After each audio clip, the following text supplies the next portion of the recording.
Hello दोस्तों, आप लोगों के लिए मैंने एक स्टोरी लाया हूँ जो आपके दिल को छू जाएगा। तो हम बात करेंगे एक जमींदार की। तो दोस्तों कहानी शुरू करते हैं। अब भी समझ जाए वरना अंत समय में पड़ जाएगा पछताना।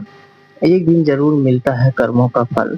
शास्त्रों में कहा गया है कि हमें अपने सत्कर्म करते रहना चाहिए, वरना जीवन के अंत में हमें पछतावे के सिवाय कुछ नहीं मिलेगा।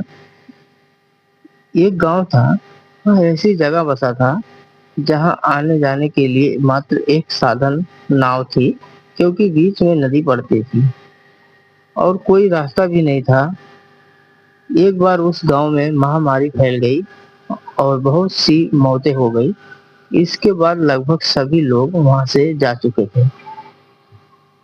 अब कुछ ही गिने चुने लोग बचे थे। इसके बाद नाविक ने गांव में आकर बोला कि मैं इसके बाद नहीं आऊंगा, जिसको चलना है वो आ जाए। सबसे पहले एक भिखारी आ गया और बोला, मेरे पास देने के लिए कुछ भी नहीं है, मुझे अपने साथ ले चलो, ईश्वर आपका भला करेगा। नाविक सज्जन पुरुष अपने नाविक सज्जन पुरुष था। उसने कहा कि यहीं रुको, यदि जगह बचेगी तो तुम्हें मैं ले जाऊंगा। धीरे धीरे करके पूरी नाव भर गई, सिर्फ एक ही जगह बची। नाविक भिखारी को बोलने ही वाला था कि एक आवाज आई, रुको मैं भी आ रहा हूँ। यह आवाज जमींदार की थी, जिसका धन दौलत से लोभ और मोह देखकर उसका परिवार भी उसे छोड़कर जा चुका था। अब सवाल यह था कि किसे लिया जाए। जमींदार ने नाविक से कहा, मेरे पास सोना चांदी है, मैं तुम्हें दे दूंगा। वही भिखारी ने हाथ जोड़कर कहा कि भगवान के लिए मुझे ले चलो।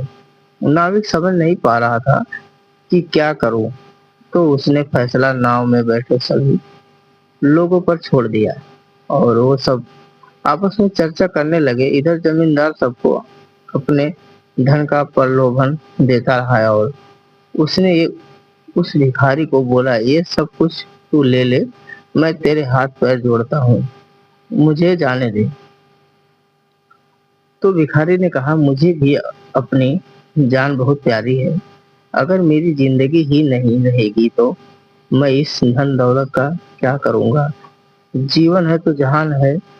इसके बाद सभी ने मिलकर ये फैसला किया कि ये जमींदार ने आज तक हमसे लूटा ही है, ब्याज पर ब्याज लगाकर हमारे जमीन अपने नाम कर ली और माना कि ये भिखारी हमसे हमेशा मांगता रहा, पर उसके बदले में इसने हमें खूब दुआएं दी और इस तरह भिखारी को साथ में ले लिया गया।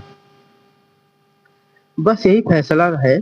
ईश्वर भी वही हमारे साथ न्याय करता है। जब अंत समय आता है तो वो सारे कर्मों का लेखा जोखा हमारे सामने रख देता है और फैसले उसी हिसाब से होते हैं। फिर रोना गिड़गिड़ाना काम नहीं आता। इसलिए अब भी समझ जाइए कि शुभ कर्म ही अंत में साथ होते हैं। अभी भी वक्त है हमारे पास संभलने का और शुभ कर्म करने का। अगर यह वक्त निकल गया तो इसके बाद पछताने के सिवा कुछ भी नहीं बचेगा।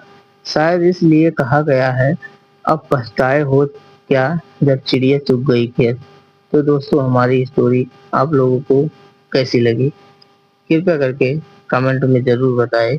और हाँ दोस्तों, एक लाइक जरूर करिएगा। धन्यवाद। मिलते हैं अगले वीडियो में, तब तक के लिए नमस्कार।